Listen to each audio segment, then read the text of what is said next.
just started.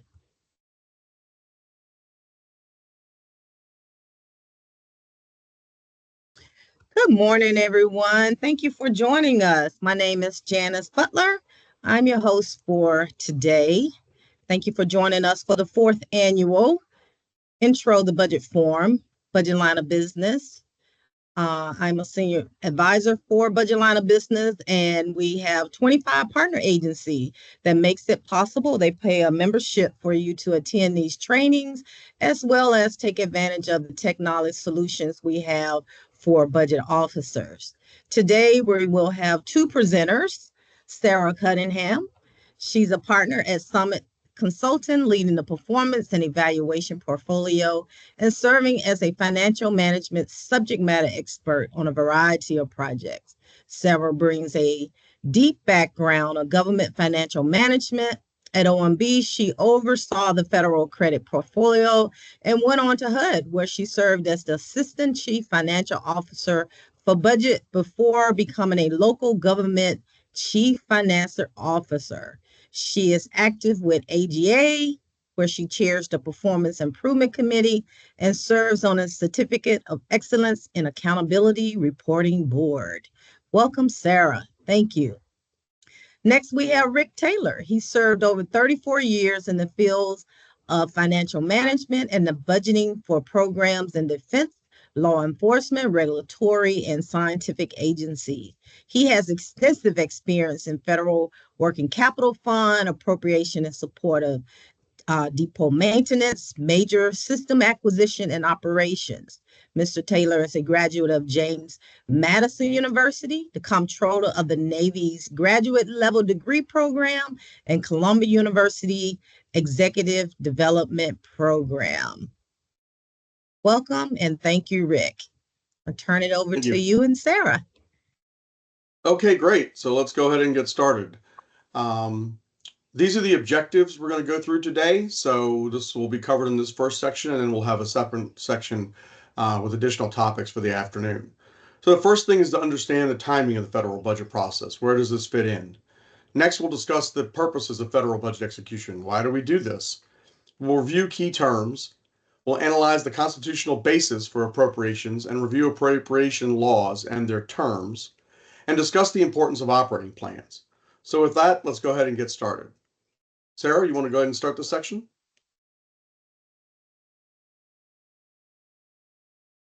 I thought this was you, Rick. Okay, that's fine. I have in my notes that you kick off this and then I take into the next section. No worries. Okay, thanks. First, let's look at the federal budget process. So you've probably seen a chart like this in our recent classes. It's a great touchstone to develop where we are and how things work in the federal budget process. The budget process consists of three distinct phases: formulation, the congressional phase, and execution. And while they have distinct efforts associated with them, they mesh together and overlap and often occur simultaneously for different budget years. Usually there's three things working at once. So we've tried to break this out to avoid some of the clutter. In the formulation phase, the executive branch develops its budget requirements for the coming year. So like working on the FY26 budget, even to start as early as FY24. This starts with departments and agencies having internal budget discussions and reviews, proceeds to those discussions with the Office of Management and Budget, and ends with the submission of the President's budget, typically in February, except in transition years. It's often delayed in those years while the new administration gets itself together. The congressional phase is where Congress reviews the President's budget request, conducts hearings with departments and agencies, and drafts and processes appropriation laws to implement those decisions. The process ends with the enactment of the appropriation laws. Sometimes they come in one big omnibus, sometimes they come as 12 or 13 separate bills.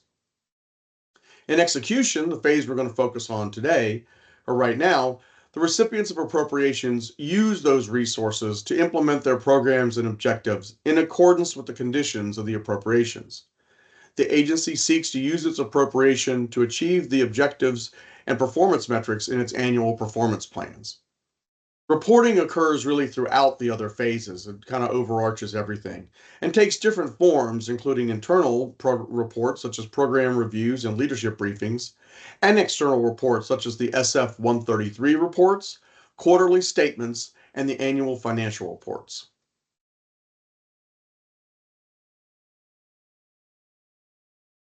So we'll drill down now on the budget execution phase into some of those steps. There is some overlap with the congressional phase where agencies review potential funding levels, either a House or Senate proposal, and make plans for that level of resources and what it will mean in execution. Once the appropriation is enacted, or as in most likely a CR during pending full year appropriations has been the history for the last couple decades, the agency solidifies its financial planning and begins to make specific allocation decisions for the resources to the various entities in the appropriation. Some appropriations leave this up to the agencies, they're very open-ended, while others contain a variety of limits and directions on how the appropriation must be used. The agency's performance plan should also be used to inform and direct the resources in the Appropriation Act. This strengthens the linkage between these two important elements in the budget and performance processes. Once the appropriation is allocated within the agency, the programs and offices execute this funding in accordance with their financial plan and any conditions in the appropriations law governing its execution. Reporting is ongoing and frequent as the programs and agency leadership review progress and potentially make decisions to reallocate funding to maximize impact and utility. At the end of the fiscal year, the final reports and financial statements are prepared and published to the public. There's really two purposes for budget execution. The main purpose is, of course, to provide the financial resources needed to accomplish the agency's goals and objectives. This is the vital nexus between the planning, formulation, and execution phases of the budget. Budget execution's goal should be to make sure that sufficient funds are available when needed by the agency's programs. The right money, the right amount, the right time, the right place. Budget execution is value added when it can respond effectively to changes in the agency's funding requirements. It does this by having a comprehensive picture of the funding situation so that it can make executable recommendations to leadership on funding changes and trade-offs to keep the agency's actions on track with its plans and objectives. Compliance with the appropriation law, the will of the Congress expressed in the legislative history, the administration's guidance via an OMB, and other laws and regulations is required at a minimum. But compliance also strengthens the confidence of all these parties that the agency will use its resources as set forth in its budget request. The budget request is a bit of a promise. Compliance proves the agency is making good on those promises. We'll review a couple key terms just for level setting here. We talked about these in some other classes, so I won't go too far into them. Again, an obligation is what most of the federal government is focused on. It's the legal agreement that binds the federal government to make a payment to a contractor or to a person for pay. But the big thing is it's a legal agreement. If the person delivers, the government is obligated to pay.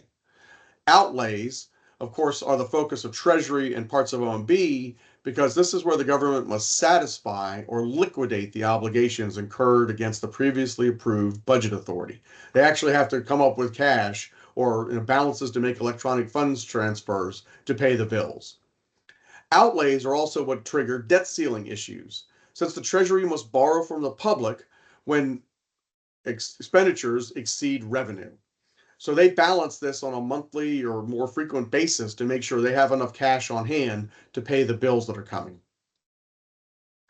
Discretionary spending is what's controlled by the annual action of Congress through appropriation bills. And we'll go into a little bit sort of how the budget breaks out in a minute. Mandatory spending is established in permanent until it's changed again, laws which establish a criteria for the spending to occur without setting a discrete limit, since that is unknown at the time of the appropriation.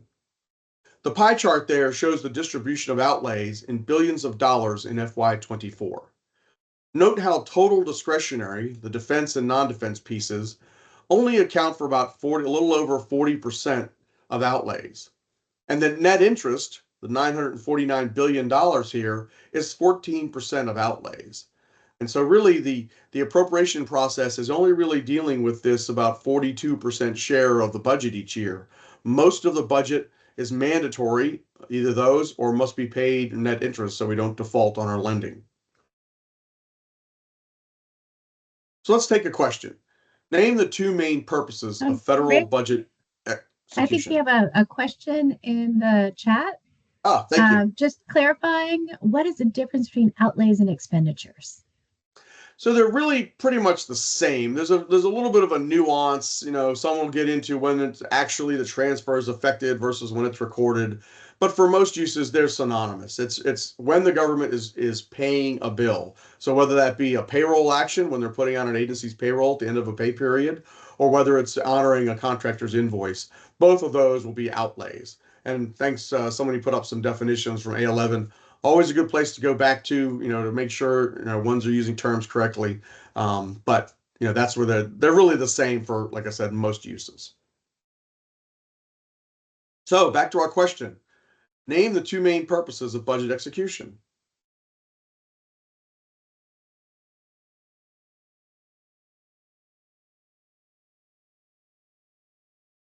Oh, thanks, Sarah. Yeah. That interest is a interesting part of the budget and how it performs.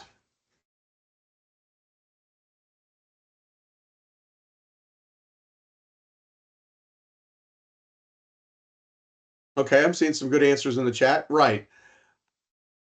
The answers are compliance with external requirements and to facilitate agency operations. Great, thanks. Okay, Sarah, over to you. Awesome. Thanks so much, Rick. And in this case, I think folks had some questions on appropriations law, before we got started. We'll cover not exactly the same things as you may have had this morning, but kind of give the basics. So just as the budget itself is a statement of policy that's enacted in law, strong budget execution is how we make sure that the resources are applied to best meet that policy, consistent with the legal authorities and requirements for that program and what's within the appropriations. So, i.e., consistent with principles of time, purpose, and amount. So ultimately, strong execution is starting with reviewing and analyzing our appropriations law when we're talking about our appropriations. Okay. So the budget execution process itself is rooted in our Constitution. The U.S. Constitution states the federal government may only spend funds that Congress has appropriated by law. Specifically, Article 1, Section 9, no money shall be drawn from the Treasury, but in consequence from appropriations made by law, and a regular statement and account of receipts and expenditures of all public money shall be published from time to time. So that actually is giving us two things about budget execution. It's not just about us spending the money, but it's about making sure that we're taking appropriate action to record those transactions on a timely basis and accurate, and we're transparent and accountable about how these funds are being spent. When we look at that next step of the legal framework, we look at Title 31 of U.S. Code. Sections 1301 and 1341 together provide that basic legal framework. Section 1301 on appropriations really is speaking to the application of budgetary resources. It's saying appropriations can only be spent for the purpose appropriations were made. So basically, you can only be spending the money in accordance with a specific permissive authority that is provided within your authorization and your appropriation act. It also says in 1301, if there's a law that says, hey, I've got some unobligated, unexpended balances over here, I want to take those and I want to use them for something else, that's considered an appropriation, a reappropriation. So let's say I've got balances that have not been obligated, they're unexpended, they're sitting over in account A, I don't have any authority to use them for any other purpose, but I want to use them for something else.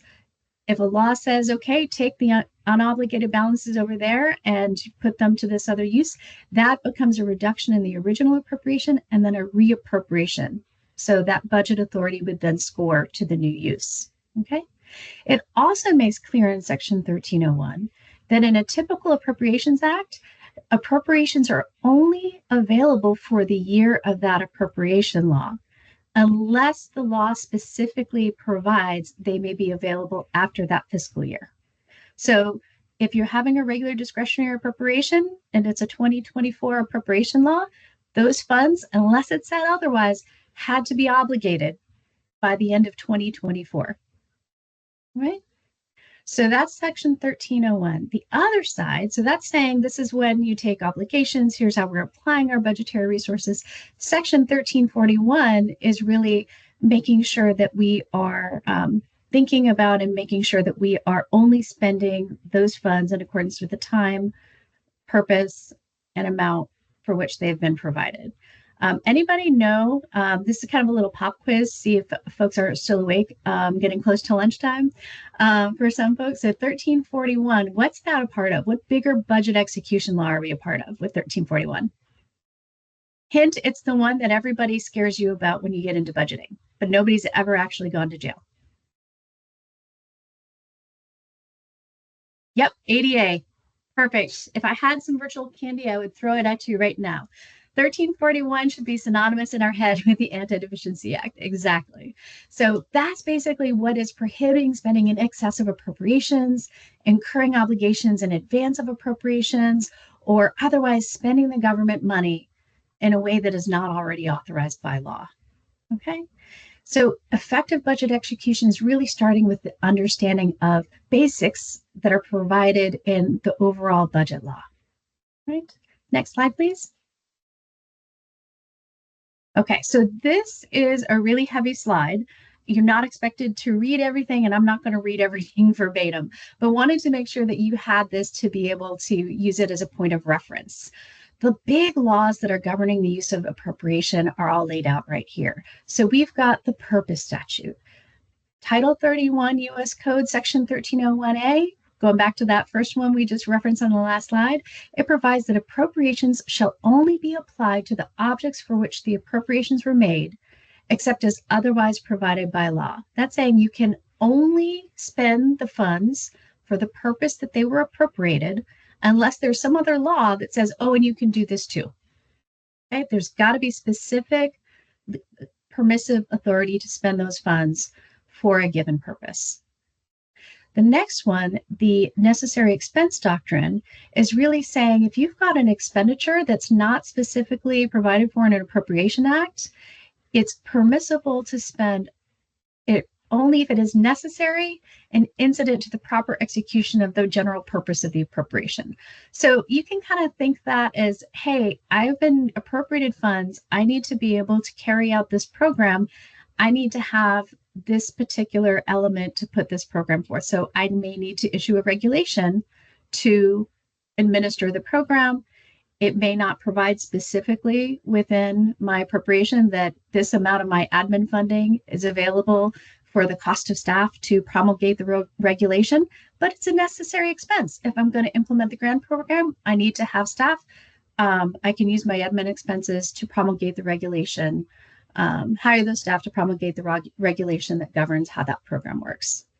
Now, GAO has actually put out a lot of helpful guidance. They've got something called the Red Book that is a great overview of how to read appropriations law. They also have a lot of other, when things are in a gray area in appropriations law, you can usually go to the GAO website and kind of see, well, what does the past history have to say to that? What has GAO said in the past about reading these appropriations law? And their test to determine if an expenditure is necessary, it has to be a logical relationship to the purpose. So if I were to say, hey, I want to go ahead, I want to implement this grant program. I've gotten admin funding to be able to implement this grant program. And I think it'd be best if I used a rocket to basically shoot up in the air and distribute a bunch of NOFOs in paper over something. It's probably not going to meet that necessary expense because it doesn't make a lot of sense. If I want to issue NOFOs, probably not the best way to do it is in a rocket that's distributing little bits of paper. So it's got to be a logical relationship to the purpose. And thank you, Charlene, for including the Red Book. That's one of my favorite links. The other element is that it cannot be prohibited by law. So if there's something that is, and we'll get to some examples of where this this comes about, you may be able to make a case that something is very logical and it's something that I need to implement the program. But if your appropriations say, but you can't spend money for this purpose, for example, I want to reorganize my office, I want to create a new team to set up a working capital fund, and I don't have one yet. And I've got something in my appropriation that says there shall be no funds shall be spent for reorganization. I can't do that without some additional authority or an amendment to that law. So you cannot consider something necessary if there's a law that says you can't do it.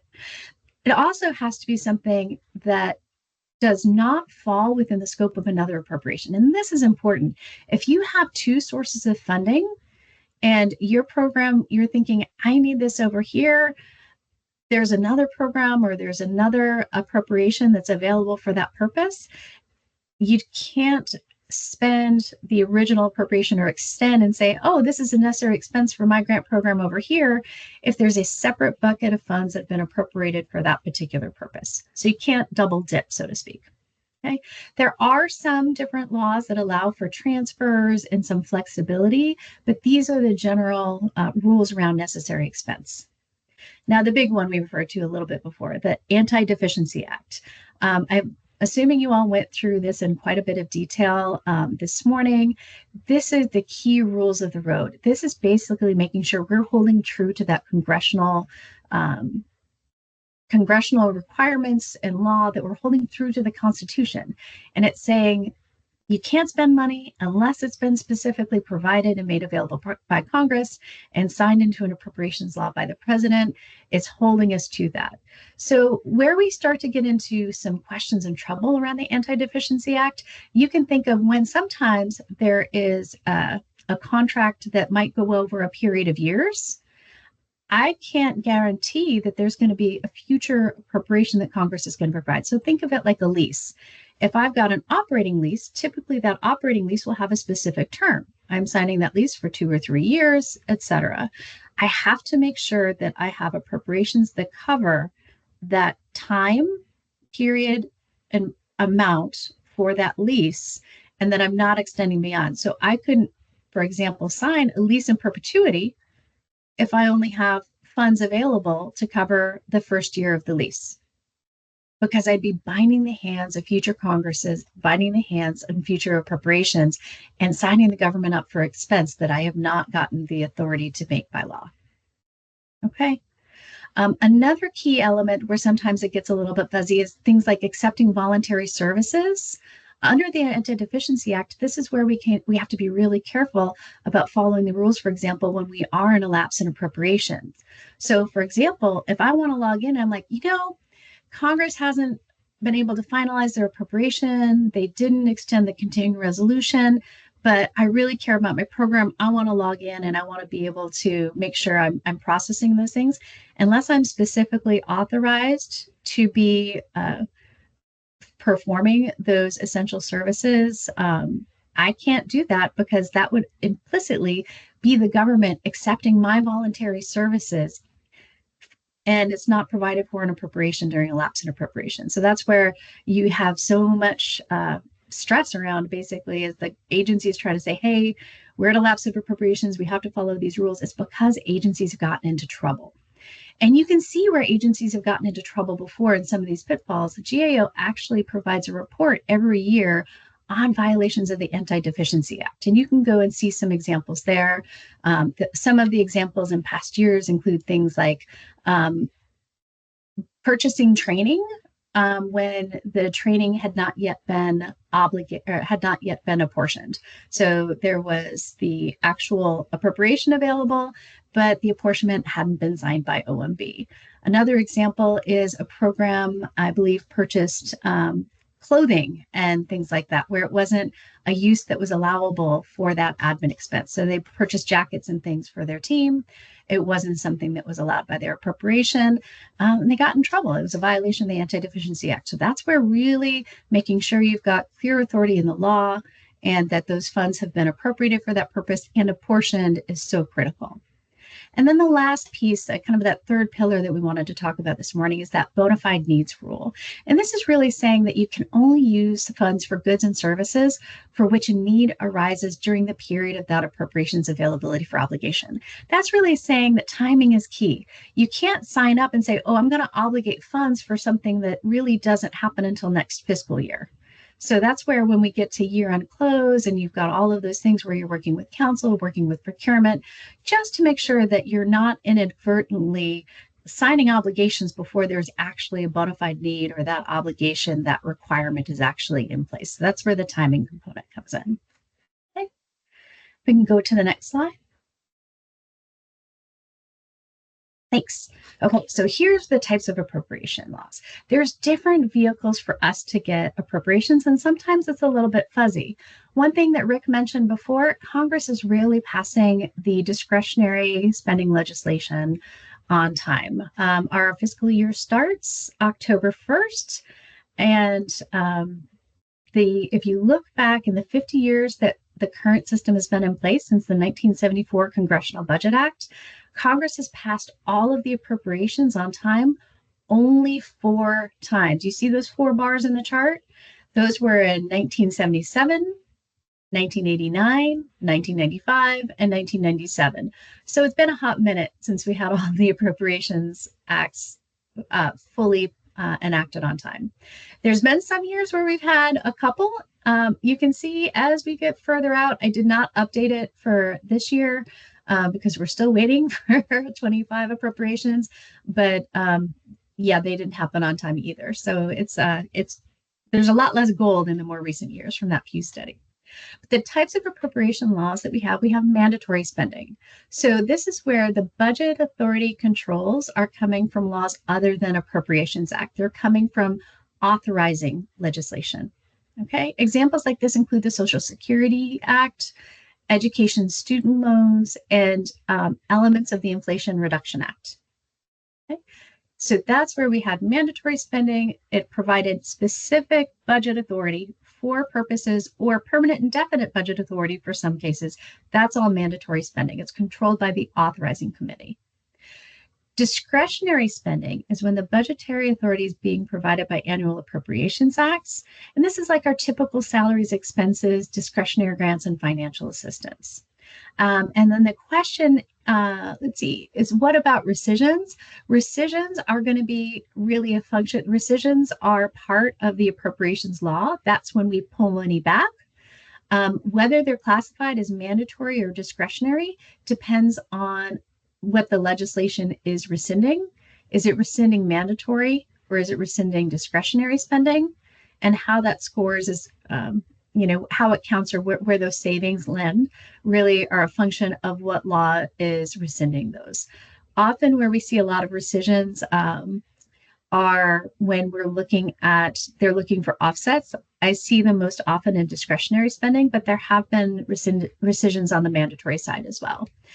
And then let me get through the next things and then I'll get to your second question, Stefan.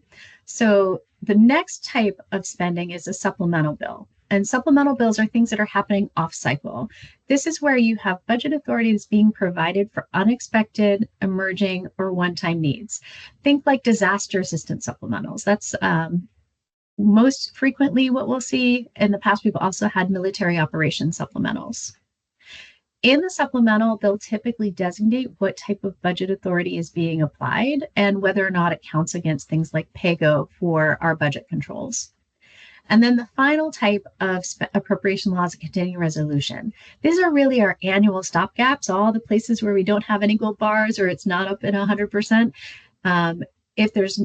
It is something that helps us carry forward. We're carrying forward under the same terms and conditions and the same amounts provided in the prior year Discretionary Appropriations Act until the full year appropriation can be completed by Congress and signed into law by the president. Continuing resolutions are often where we're going to see anomaly provisions. This will be something where if I operate under last year's appropriation, I may lack a critical authority to keep something going, or I may need additional funds to make sure that a given policy, process, or activity keeps going. So those are what the anomalies are. And you'll typically get those anomaly calls as the White House is starting negotiations with Congress over continuing resolutions. And sometimes anomalies will also be part of a supplemental. These were typically designated as a short-term measure, but we've seen in the past there, I think it was maybe you remember it, 2013 or 2014, there was a full year CR. So they basically just operated under the prior year for the entire following fiscal year because they couldn't come to agreement on the spending amounts. Right, and then there's been specific agencies have had full year CRs here and there scattered, but yeah, there was a year when everybody had a full year CR. Yep. So our intent is to get things done on time. It's not happening often. And even when it does happen, sometimes not everybody gets to benefit from having those annual appropriations.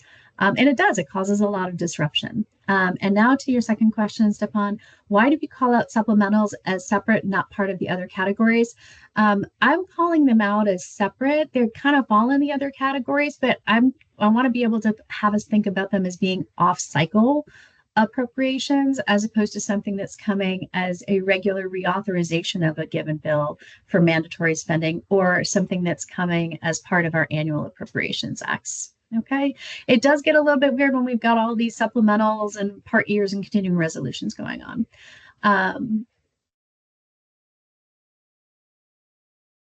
Okay. So I think I answered your question then. Supplemental rescissions. So you can think about supplementals, rescissions, and things like that. And continuing resolutions are all subcategories of mandatory and discretionary spending. There's overlap here. It's just trying to get some of the concepts down. That's a really good point. Okay, next slide. Okay, so this is where we're getting into another little quiz question. I didn't have the foresight that this actually was raised last night in the State of the Union, if folks listen.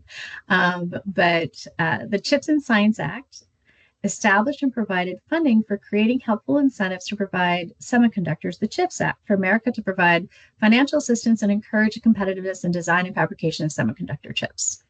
And the question is, you've got the CHIPS and Science Act of 2022. It's a standalone law, Public Law 117, 167, but it was part of a larger discretionary appropriations bill. So is this program funded by mandatory or discretionary budget authority? And I'm not going to make you all kind of look up the bill right now. If you can go to the next slide, Rick. Because yes, you would think it's discretionary because it came in a discretionary bill, but the answer here is mandatory. And that's what I wanted to really kind of point out here. It's because in that discretionary bill, they actually tacked the CHIPS Act as a new authorization. Exactly, the facepalm, perfect, Charlene. This is where the line gets blurry, right? They tacked an authorizing bill that provided new authorities, provided funding, and they said this is mandatory, but it's also not subject to PAYGO. So sometimes when you're not clear on how an appropriation it should be or was treated, you can look to the budget appendix. And here, this is where we can see it was classified as mandatory. And you can tell because it's in those 1,200 lines, as opposed to the other balances, which would be the discretionary. I think those are the 1,100 lines. So when unclear, it's always good to ask. And sometimes the budget appendix can help you out if it's an existing program or appropriation. Sometimes it's something where you need to check in with folks within your team or go to OMB because there's more and more you see mandatory activity in discretionary bills and the line gets blurred quite a bit. Right? Next slide. Okay, so this is really just a point of reference on where you can find appropriations laws. What's really interesting is, while we're not seeing a ton of progress in terms of laws actually getting enacted, you can always see the status of the appropriations laws and what bills are by each of the appropriations committees, what they have so far, where the House and Senate are by going to this Congressional Research Service site. You can get to it by congress.gov. I like to go here directly through CRS, congress.gov, and appropriation status table. And you can see the entire table and it'll link to each bill and each activity. And it's a little hard to see here, but you can see on the bottom, you've got the bills and the bill numbers, and you can see the status as they go through the subcommittees, the committees, and initial passage where that's happened, the next step is going to the resolution of House and Senate differences, and then when you get the presidential approval. And why it's really cool to have this as a resource is one of the things that you'll want to be paying attention to that we'll get into in just a minute is the report language. Not only reading the appropriations law, but the report language that accompanies it, because that gives you insight into what Congress was thinking and what their expectations are as you get the final enacted appropriation. Okay, next slide. Now, when we're analyzing appropriations law, the first step is really the first step to budget execution. And you want to be able to answer who is receiving the appropriation, what is the appropriation for, how much is being appropriated, what is the period of availability for that appropriation, and what are some of the conditions on the use of those appropriations. Okay, next slide. Okay, so this is another example. We're going to look at, in this particular one, who is receiving the appropriation. And when I say who, I'm really talking about the agency in the office, right? The appropriation laws will specify what department or independent agency is receiving the funding, the bureau that the funding is appropriated to, and the account that the funds are being appropriated to. This is true for all appropriations. You need to be able to tie back if money is being made available. It will, based on where it is in the act, if it's discretionary or mandatory, you'll be able to go back and identify the department or independent agency, the bureau, and the account that are receiving the funds for that purpose. The account that you see when you look at, there's different places that you can look. If you look at the President's Budget Appendix, you'll see the OMB account number. And that's going to be the identification code that you see on the left-hand side. In this case, our OMB account number is 0200101. This is departmental offices within the Department of Treasury. It's the salaries and expenses for that whole chunk, the departmental offices of the that larger bureau within the Department of the Treasury. There's also, you can look at the Treasury account fund symbol from the FAST book. And you can see here that 0200101, it's the same account number. When you're looking at OMB account number, it translates directly into the task that we see in the Treasury account fund symbol. Imagine a world where they didn't match. Oy, I don't want to imagine that. So it's very, very important that we've got that account number down. Okay, but you can see here, very clear who's receiving the appropriation. Next slide. And then this is where it gets to be more fun. What does it pay for? What's the purpose of the appropriation? So in this case, we've got the public law. We pulled some other examples from the Department of Treasury. And in this case, the first one, it's for the Office of Terrorism and Financial Intelligence Salaries and Expenses. And granted, this is a prior year law. This is providing consolidated appropriations for the fiscal year ending September 20th, 2023.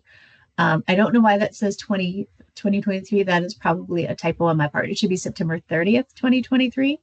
And it's providing emergency assistance for the situation in Ukraine and other purposes. A lot of different offices and agencies received funding within this bill. And so with this particular citation, that first example, you get the Office of Terrorism and Financial Intelligence Salaries and Expenses. They received amounts for necessary expenses to safeguard the financial system against illicit use and combat rogue nations. So that's the purpose. They're allowed to use it for that. And sometimes your appropriation is actually going to be very specific and cite the authorizing statute. So there's no question, this is where you have that specific permissive authority to use these funds to carry on that kind of work. Okay. Now, when we get into the last example here, this is a good example about sometimes appropriations bills can be very general, sometimes they can be very specific. In this case, you have department-wide systems and capital investments programs, which includes a transfer of funds. This is for development and acquisition of automatic data processing equipment, software, and services for repairs, renovations to buildings owned by the Department of Treasury. So there's a lot that's covered by this appropriation. But you can see in that last proviso, provided further, none of the funds appropriated under this heading shall be used to support or supplement Internal Revenue Service operation support or Internal Revenue Service business systems modernization. Now, we talked about an example a little bit earlier where you had One of the things that we can't do is use funds that are provided for a specific purpose when there's another appropriation available for that purpose. Sometimes Congress gets very specific, like they're doing here. They want to make 100% clear that they consider those activities, internal revenue support, operation support, internal revenue service, business system modernization, as covered by a different appropriation. And they should not be covered by these department-wide systems and capital investments. Okay, so it's sometimes they get very specific. Sometimes it's very specific, and it will fund exactly 3 positions. You really want to go and make sure that the purpose and the amount of specificity, you're looking at the appropriations language to see what are the specific expectations that Congress has set forward. And the next slide, please. Okay, this is answering the question, how much is being appropriated? In this top piece, we have discretionary appropriations. It's always going to specify an amount. I have never seen such sums discretionary appropriations. This is because in the discretionary appropriations, each committee is rolling up into whatever mark they've been given in the budget resolution, and they have to stay within those marks. So they want to keep it very specific. You'll get those specific dollar amounts. Okay. And in this case, the amount they're providing, $216 million. I'm sorry, $216,059,000. Very, very specific. Those are the amounts that were being provided, the Office of Terrorism and Financial Intelligence salaries and expenses. Okay.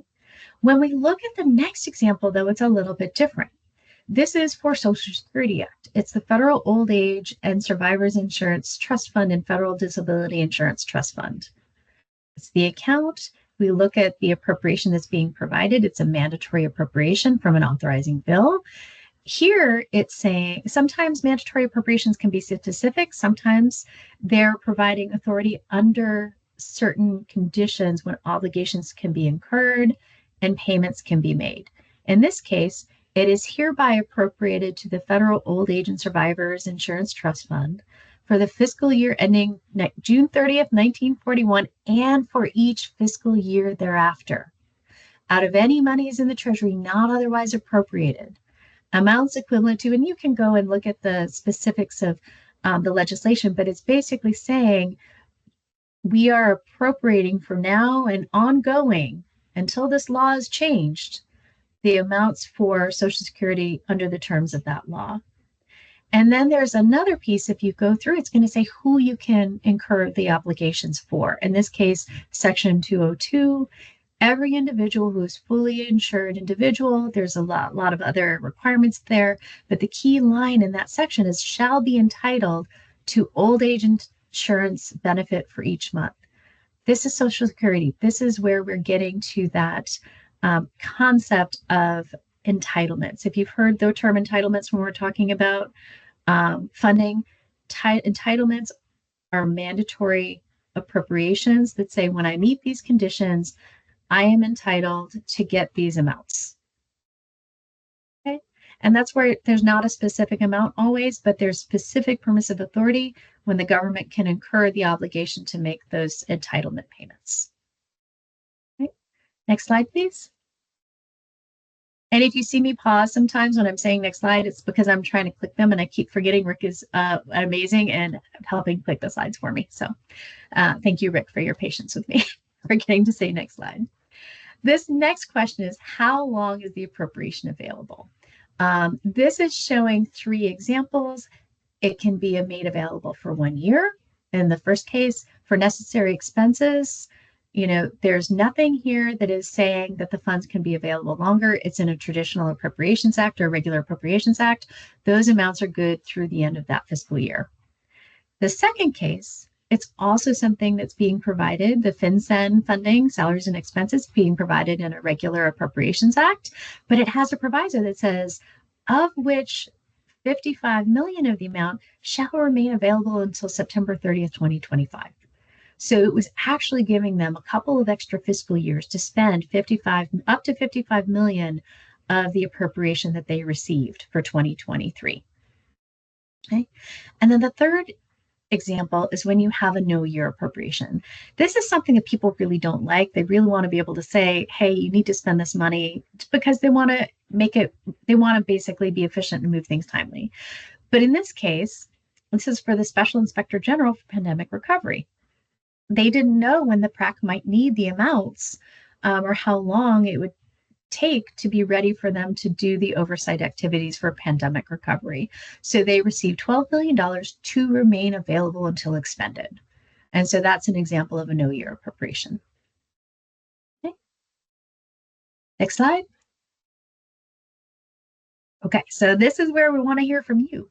Does your agency or program have one-year funding, multi-year funding, no-year funding, or a combination? You can type your response in the chat. Yep, all of them. And I'm curious for those who are saying all of them, I think a lot of agencies have all of them. Do you see like salaries and expenses, are those typically 1 year for you? Or do you have some salaries and expenses that are multi-year? Does your whole agency have multi-year salaries and expenses? When you're thinking about program funds, do you, yep, S&E 1 year, 1 and 2 year, yep, multi-year. When you have program funding, do you typically see that as 1 year, multi-year, no year funding, or a combination? Like if you have a grant program. Yep, combination depends on the program. Yep. One of the things that I love about budget execution is when you're looking at it, and we'll get into this a little bit later as well. Sometimes when you're looking at it and you're trying to think, how can I make this really, really efficient? How can I make this effective? You can see in terms of the pattern for the program and how the funding works.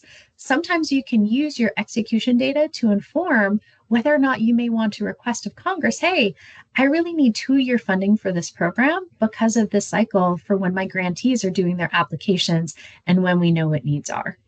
Or I really need, 1-year funding for this because I need to create incentives for people to get moving. Execution data can help you inform what is the right periodicity or a period of availability that you may need for funding for an efficient program. Okay. Oh, yeah, that's a really good point. So Elizabeth pointed out, we received one large sum in 2022 with a 15-year term. I'm seeing a lot of that for some of the emergency programs, including things like the COVID response programs, where a lot of agencies received upfront lump sums for programs that might extend 5, 7, 10, 15 years. And that those lump sums are for their administrative costs. And sometimes they don't always know what those administrative costs are going to look like. And they may be very different than what was projected when Congress enacted the bill. Rick, you came up. Did you have something to add? Yeah, I was going to say, kind of from the annals of the tales of budget horrors, at an agency I was with, we had a 2-year appropriation, but it didn't become available until September 30th of the first year. Mm-hmm.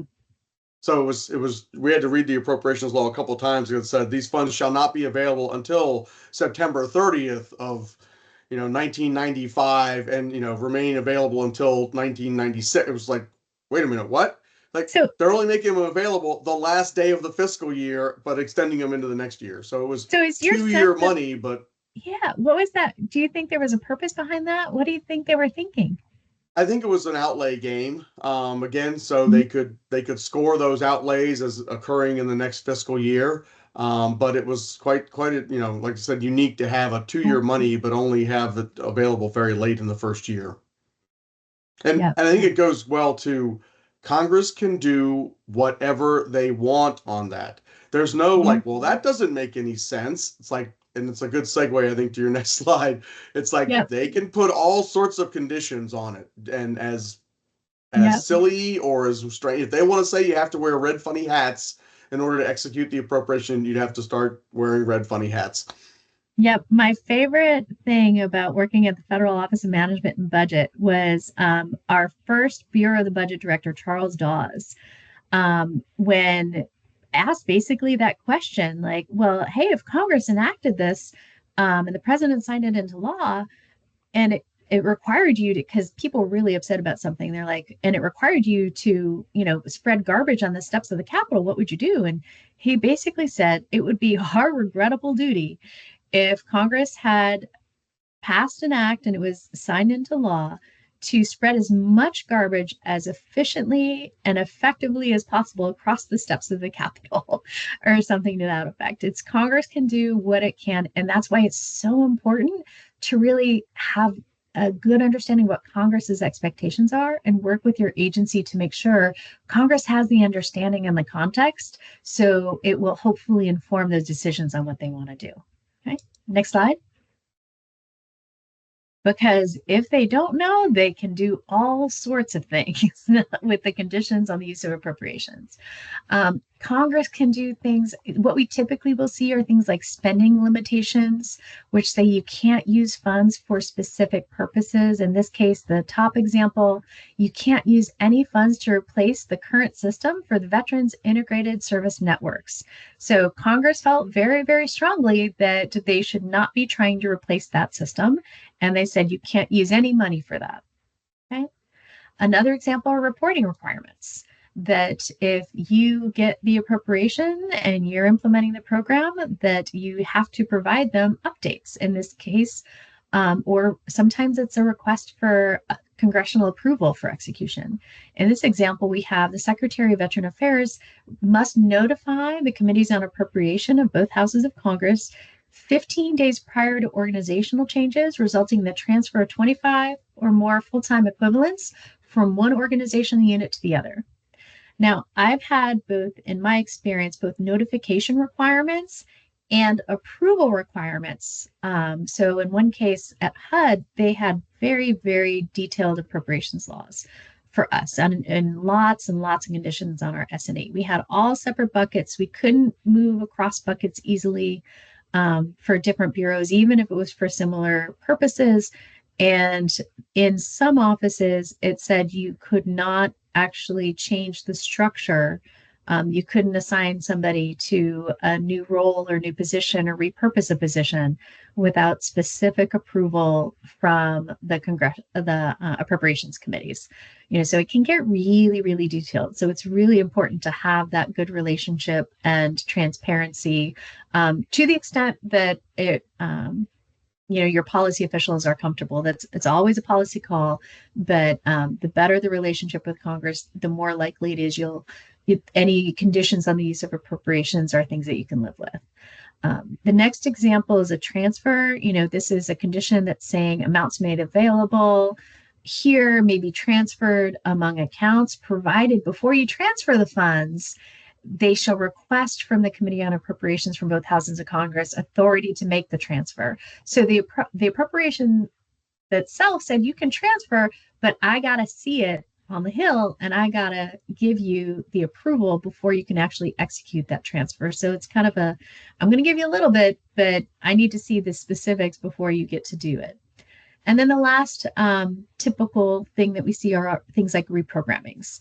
Reprogramming here, this is for VA's reprogramming from 2023. It said VA may not reprogram funds among major construction projects or programs if such instance of reprogramming will exceed $5 million. So they were allowed to reprogram up to $5 million before they had to go and get approval. Typically, when you have reprogramming, it's up to a threshold and it will require approval from both houses of Congress. Next slide, please. Earmarks. So these are always fun. We heard about, if anybody listened to the State of the Union last night, we heard about them a little bit last night. I don't think he called them earmarks, but basically it refers to spending that is specifically directed by Congress to a project or activity. After a 10-year moratorium, earmarks, so there were about 10 years where there was agreement with the White House and the Hill. We weren't going to do any earmarks. And then they came back after about 10 years in 2021. But they came back with some extra restrictions and some transparency requirements. You can actually go to the Senate Appropriations Committee and you can go to the House Appropriation Committee and you can see what they're requesting, what the members are requesting, and what's been approved for earmarks. They have, on the Senate side, it's called congressionally directed spending. On the House side, it's called community project funding requests. But it's a lot easier to see earmarks than it's been in the past. Appropriated entities must comply with the earmarks when the language is included in the appropriation itself. So those are called a hard mark. You do have a little bit more discretion when they're in the report language, like a soft mark, where it's gently suggesting that you should consider this investment. That being said, gentle suggestions have different meetings with different committees. And so the slight more discretion is something that typically you want to make sure that you're working with.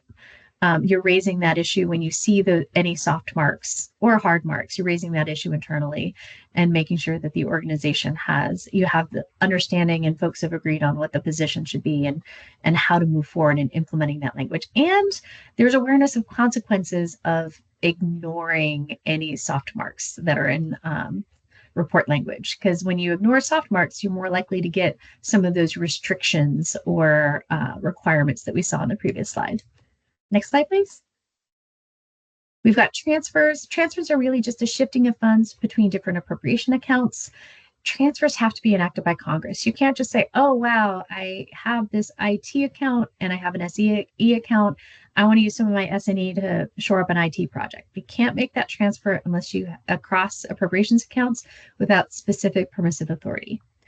Now, at the same time, it's not uncommon to have unforeseen budget requirements. And so when you know that that's because it's an uncertain type of project, it's something where you have a good idea what you want to accomplish, but the exact amount might be a little hard. That can be something where working with Congress, they can provide transfer language and authority so that you can have some of that flexibility. Often I'll see that like as an up to transfer amount. We saw that, for example, with the CHIPS Act, where they had up to $5 billion that could be used as credit subsidy costs for $75 billion in CHIPS loans, but it could also stay and be used for other forms of incentives if they didn't want to use that funding. Okay. Thanks, Janice, for taking a 10-minute break at 11:30. So I'm going to hurry up with this slide so we can get to that break. And some agencies may have, like many of the cabinet level departments, will have general transfer language in their appropriations accounts that allow them to transfer funds within the agency. Okay. You want to go to the next slide, please? I want to try to make sure we've got plenty of time for you, the planning section of this. So I'm going to go a little bit quicker through this until we get to the 11:30 break mark. I'm hoping many of you have seen these. It's an agency budget authority table. Every agency is going to have their own budget authority table. It's basically trying to summarize the stance of where you are in appropriation law. You'll have the prior year enacted, you'll have the president's request, the House subcommittee, the different stages we just looked at, and see where the subcommittees and the full committees are, and then looking at where the Senate is. And then each time there's an action, you can then make comparisons between what was requested and what you had last year with where the House and Senate are. Yep, waterfall chart. They will take very different forms of different agencies, but and sometimes different names, but it's really helpful to have a table like this so you have an idea of what are the trade-offs that you would have to make based on where you the final appropriations land. So it helps you get ready for planning when you can see where the House and Senate are going up into that place. Okay, next slide, please. Now, the life cycle of budget authority, we have unexpired, where budget authority is available to incur new obligations. You're good to go as long as you've got the correct time, purpose, and amount. Expired funds, you can't use budget authority for new obligations, but it can be available to pay bills, that is, liquidate unpaid obligations. So I've obligated the funds. I can't deobligate them and use them for something else, but I can finish paying off a contract or good or service using those obligated funds when they're expired. It's usually up to 5 fiscal years unless there's a specific provisional law that says you have longer to disperse the funds or expend the funds. Canceled budget authority is once it's after 5 years, then and that Treasury Appropriation Fund symbol is closed, you cannot use those funds for any purpose. Annual and multi-year budget authority expire and are canceled after 5 years. And no year budget authority only has an unexpired phase. So if you have no year budget authority, it's good until it's gone, or there's another law that rescinds those funds. Next slide, please.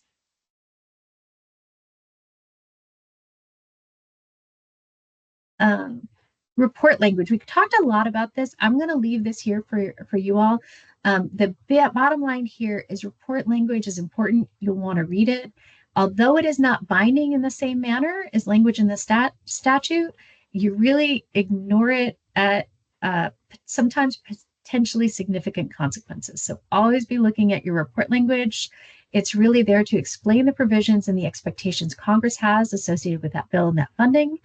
It's communicating the legislative intent. Sometimes you'll have House and Senate that don't quite agree as they're going through, and their report language will disagree. You can always look at the report language that's accompanying the final bill to see how they settled it.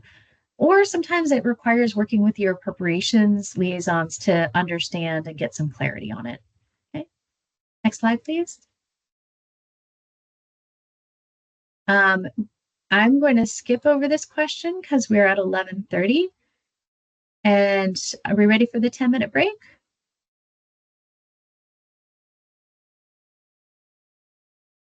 Yep. So we'll be back at 11:40. All right. Thanks so much, everyone.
During the break, I'm going to put a few announcements from Budget Line of Business in the chat box. Just a friendly reminder that today's session, presentation, and recording will be available on our agenda presentation page. Recording, please allow up to 1 week, but they could be available sooner.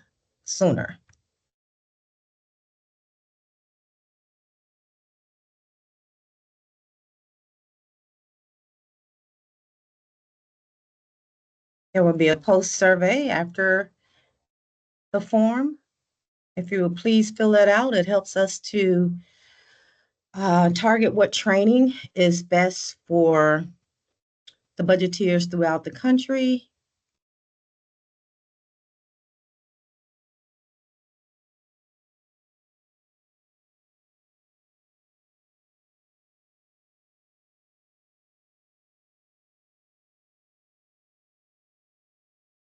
Check out the new Budget Line of Business homepage here.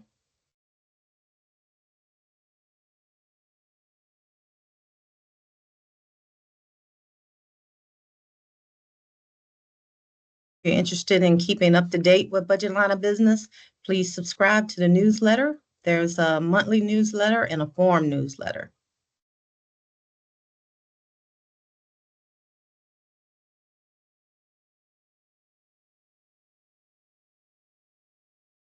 We currently have 2 working groups that are active. We have our Federal Budgeteer Work Group and Data Analytics Work Group. Please join those groups if you're interested in networking with budget analysts throughout the country. The Federal Budgeteer Work Group be networking and topics of discussion based on the interests of the working group. Data analytics, as it is data analytics, it could be Power BI, AI, some other topics.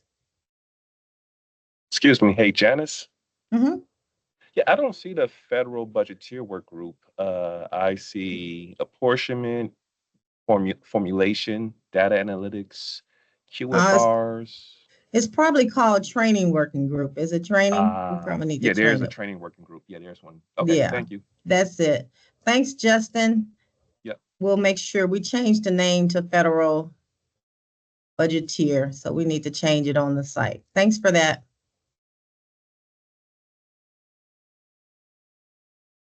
Do that right now.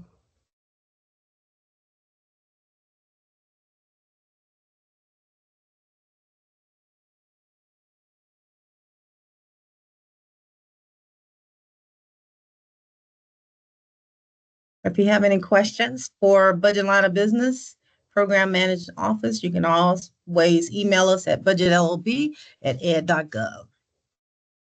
Thank you.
Okay, Justin, I see that it say welcome to the Federal Budgeteer Work Group homepage. We will get the tech team to change the name on the when you click for on the work group, it indicates training. Yeah. And once you click training, you go in, it'll say welcome to the Federal Budgeteer Work Group homepage. Yep. But seems like that was a little confusing, so we can actually put the title. We can change the title on the tab if that Thank you. seems like it was a little confusing. No, thank you for your feedback. We want to make sure that you can navigate in and find it.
Okay, it's 11:40, so let's go ahead and get started and get back into the slides. Hope everyone's back. Thank you, Sarah, for going over that previous section. There's a lot of meat there, so I'd recommend going back over those slides. And at the end, we'll have time for some questions. So let's talk about planning. So why plan? Well, there's an old saying that says a failure to plan is a plan for failure, and that really applies here. This is especially true given the realities of full year appropriations often not enacted until the second quarter or later. So the plan helps you allocate your resources to your priorities, ensures funds that are available when they are needed. In other words, if you don't need money to the third or fourth quarter, you can set that up and you'll know that for your apportionment. Ensure funds that can be spent in accordance with the law, that you don't allocate funding to some area that was prohibited by the appropriation. Establishes funds control in the financial systems, and very important, and ensure all the funds are used fully. There's no lapsed funds, so we'll plan out exactly what we can do and maybe make adjustments during the year. The operating plan is a critical tool for managing agency operations. It's just that simple.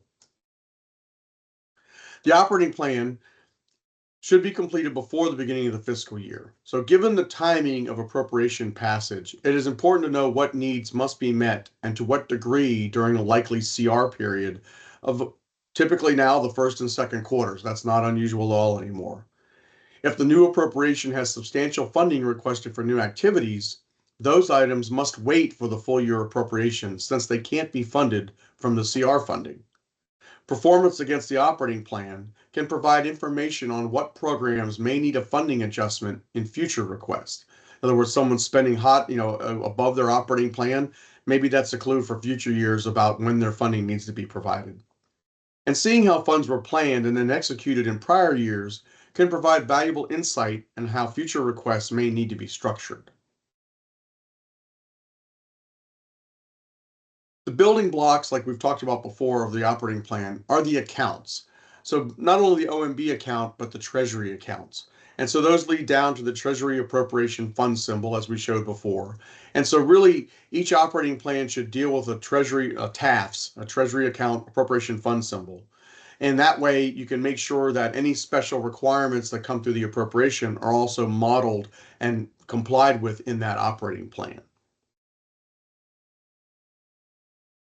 There's several levels of planning. There's planning at the department level. A cabinet level department obviously has a pretty broad reach, and it's going to have to plan across those bureaus and how those things are going to be executed. The bureaus then plan for their individual programs and offices and how they're going to align their priorities and the department's priorities together to make sure that they're matching up and using the funds as the department intends. And at the lowestly be office programs, subcomponents of the bureaus. They want to make sure that they're using the funding again in concert with what they want to accomplish, but also with the bureau. These levels vary, of course, depending on the organization where they occur.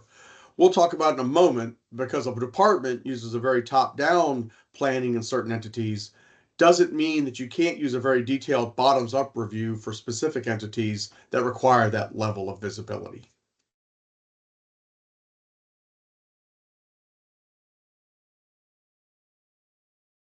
Top-down and bottom-up. Whether an agency uses top-down or bottom-up planning is really a function of the overall management approach and other factors such as agency size. A large agency would likely find it way too unwieldy to do a detailed bottoms-up plan for every component, since the size of the resulting data set would be so large. Moreover, subordinate bureaus may need flexibility to shift resources during execution, rendering a detailed bottom-up review out of date maybe before it's even completed. It's possible that an agency may employ different reviews for different entities. A large, well-established bureau may be done via a top-down approach, while a new or troubled program may be required to submit a bottoms-up review so that specific requirements can be reviewed.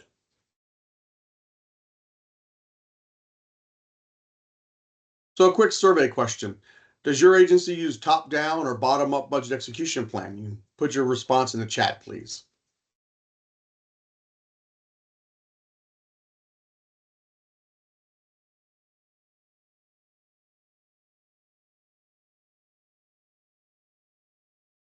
I see both top down, bottom up. Yeah, and then the other thing about it is it really also depends on leadership style. Some executives will want a very detailed view, others only want the top down view. So it also depends a lot on the executive preference.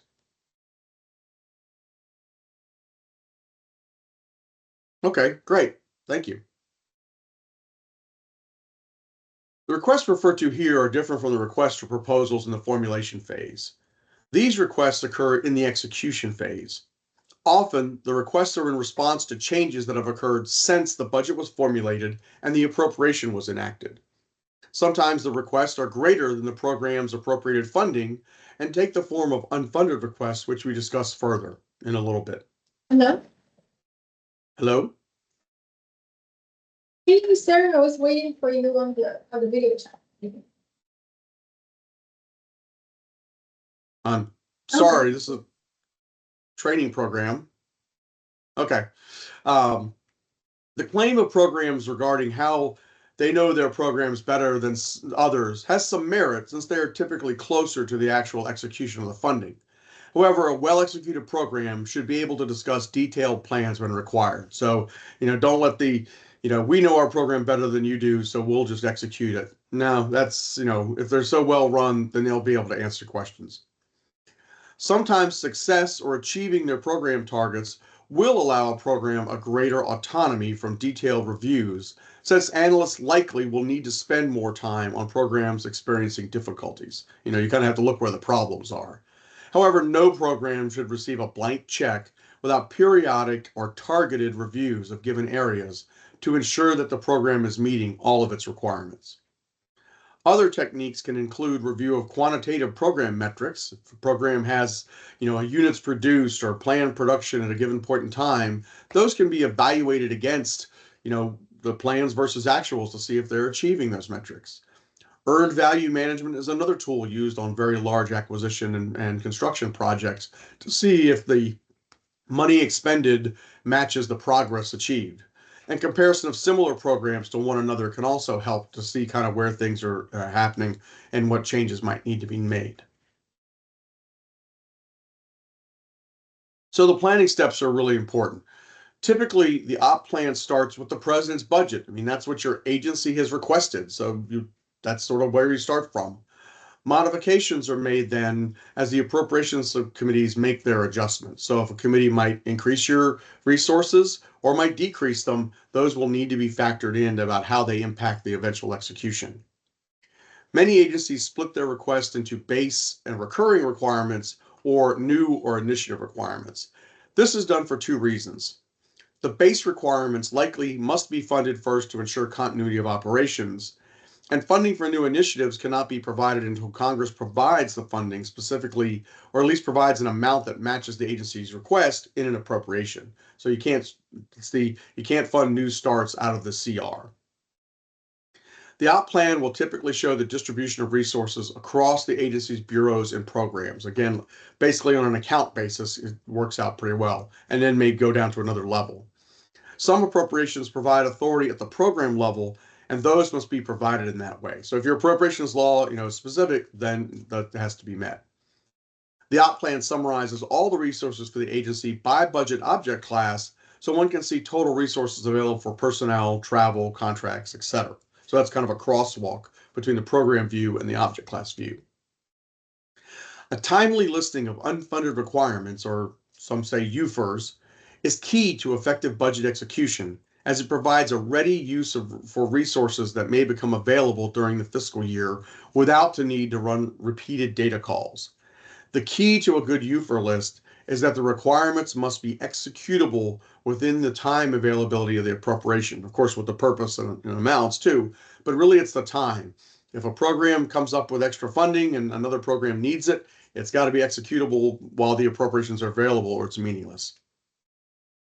The op plan must be able to summarize needs by month and especially fiscal quarter, since most apportionments are provided on a quarterly basis. That doesn't mean it's an even amount each quarter, it just means the amounts are broken up by quarters. The summary enables the agency to request the apportionment's quarterly distribution in line with their requirements.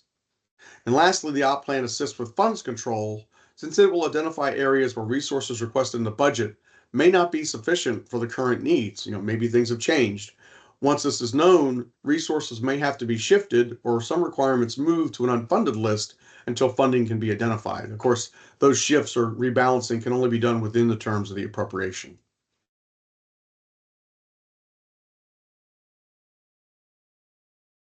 Identify budgetary resources. So let's begin with the definition of budgetary resources, just to make sure we're on the same page. OMB Circular A11, Section 20.3 defines it as the amounts available to incur obligations in a given year. So that resource consists of both new budget authority, what Congress has appropriated to you in the various ways, and any unobligated balances. Maybe your appropriation is no year. Maybe it has a provision where a certain amount can be carried over to future years. However, however it might get there, the unobligated balance plus the new budget authority equals your total budgetary resources. I'll get to the question about top down and bottom up in just, pardon me, just a second.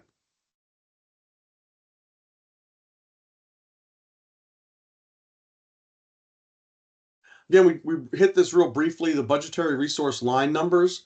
Line 1000 is unobligated balances. Line 1100 is discretionary appropes. 1200 series is mandatory appropes. And the other ones are indicated spending authority from different sources. So that's just a way to use the account numbers on the line numbers to make sure that you've laid out your operating plan consistent with your appropriation. The object classification. Planning is key in some agencies to lay out things by object classifications because they have limits in their appropriation bills regarding how much budget authority can be moved from one BOC to another without congressional notification or approval. That's why that crosswalk of moving all the requirements or all the expected funding into an object class display is very important.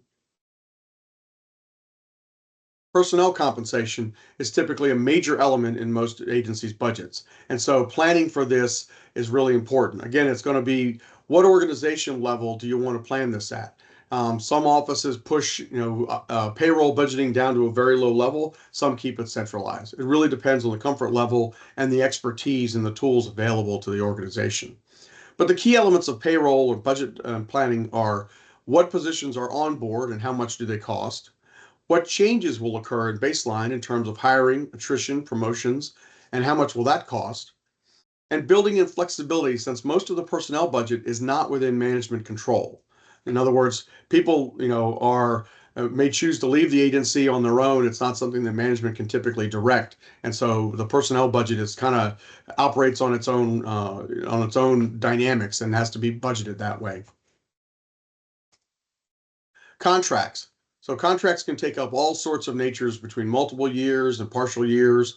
One thing that I've found especially important is since CRs have become a way of life, managing contract funding within this reality has changed over time. Many agencies have preferred to shift their contracting horizon away from the fiscal year, the October timeframe, and move it into the second or even third quarter, starting in March. That way, they typically have their full year appropriation by that time, and a contract can be fully funded. They don't have to partially fund or split fund contracts and reduces the workload on the procurement staff. Contract funding can be very complex and not always a fit for federal fiscal timelines. So working with your procurement staff is crucial to finding the best multi-beneficial solutions, what works for the contract and what works for your operating plan. And don't forget, the vendor gets a vote too, so they have to accept what the government proposes in many ways, how the contract is going to be structured. But understanding your contracting base, what's recurring, what's one time, and what are the priorities is crucial to making an operating plan that will support these requirements. Other object classes, are in there. Travel, as we said, gets a lot of attention, making sure that it's reasonable and there doesn't seem to be any egregious uses of travel funding that seem to draw fire. Training, ideally, these are tied to individual development plans and are built up from there. Some agencies treat it as an amount per person, although that's sometimes not a best practice if you have a very diverse workforce with different training needs. Maybe you have some positions that require periodic training and those have to be funded. And rent, you really have to understand your GSA and commercial rent payment schedules to fund it for those. UFOR list, we'll do a little bit more than that. Having a solid UFOR list, as I said, is key to moving the program forward and avoiding unobligated balances at the end of the fiscal year. These lists have to be vetted and prioritized by leadership so the budget execution group and the program can move quickly to address the requirements using emergent funds should they become available. Another key is resisting the urge to fund all programs to the very penny of their requirements. If possible, allow programs to hold some amount of management reserve so they can respond directly to small or unmet needs without having to work through a long approval chain. UFIRS must be executable within the availabilities of the appropriation, as I said, especially time. And they can't trigger things like reprogrammings, which will require you to go back to Congress and get approval or notify. So it really has to have those things in place to be a valid option. So do you agencies use UFIR lists? Just let me know in the chat. Just a bit of review. So what are the reasons for creating an operating plan we discussed?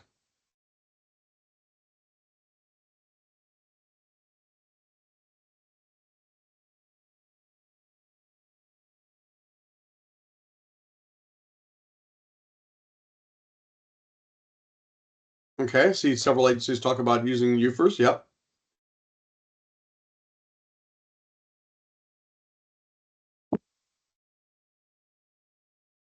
And then lastly, so here are the things we discussed about the usage of the operating plan.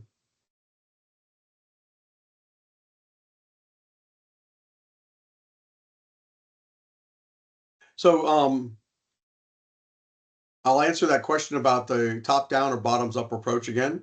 So a top-down approach would be one involving summaries or blanket statements about agency programs or agency efforts. So it would have typically large dollar amounts and would take a 10,000-foot view, so to speak, of what the agency is doing, and look at it from that perspective and make sure the big pieces are in place. A bottoms-up review would be much more detailed in the sense that it's looking at what programs are spending their money on. So the program request, let's say, may be for 10 million this year. A bottoms-up review would want to know how much of that is personnel, how much of that is travel, how much of that is contracts, equipment, all the object classes, and really delve in and sort of question or evaluate each one of those object class proposals. And so that's really the difference. Again, a big agency at the cabinet level probably doesn't have time to do that sort of bottoms-up review on every program, so they're going to take a top-down approach. However, at the program level, I'd expect they're exactly doing a bottoms-up approach because they want to know exactly where their money is going and maybe what trade-offs they can work. Hope that answered the question. Good question. We create a UFIR list, but we don't send it to the Hill. No, I wouldn't expect that you would. It's not that we're hiding anything from Congress, but that's what the administration is supposed to do, is see that the laws are faithfully executed. So within the conditions of the Appropriation Act, the administration and its agencies can execute those funding provided to make sure that they achieve the objectives. And that circles back to what I said, the budget is kind of a promise. You've laid out what you told Congress the money was for, what you wanted to accomplish, and then you go hopefully and accomplish and achieve those things. And when you have your hearing the next year and Congress says, well, how was it, did you achieve these things last year? You can say, yes, we achieved those. We met our performance objectives. If we didn't, these are the difficulties we encountered, and there can be a frank discussion about that. Congress may decide to further fund the program or may decide to put resources in a different direction. It just depends. Yep. And I put something in the chat on that, but I've seen cases and I've had experience where sometimes the only time I've ever done it is where in report language in one case and in appropriations language in another, sometimes Congress will give you less. They know it's less than what's needed, and they'll ask for regular reports on what's not funded and priorities so they can consider that in supplementals or future appropriations. So like our example was some deferred maintenance for some of the federal prisons. Yeah, I've seen deferred maintenance lists or capital needs.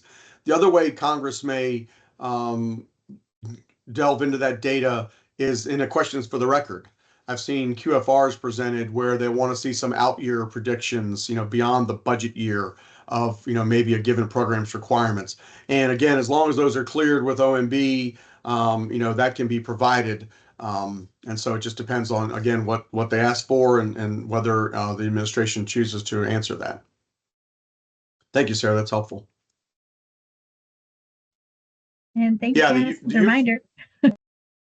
Yeah, the UFR is an internal management tool. Exactly. That's what creates, and I really think that's where budget analysts can be value added, is having a good UFR list. So when the agency comes up and says, "Oh, agency A just figured out they're not going to be able to spend $10 million. What are we going to do?" Having a solid UFR list, that offers management and leadership, alternatives that are all executable is, really key to being able to make those quick pivots and making sure the funding is fully utilized. All right, Janice, over to you. Thank you. Awesome, awesome, awesome. Thank you, Sarah and Rick, for Budget Execution Part 1. If you are joining us in Part 2, I will put a copy of the link in the chat. If not, we want to say on behalf of Budget LoB, thank you for joining us and enjoy the rest of your day. Bye-bye. Okay.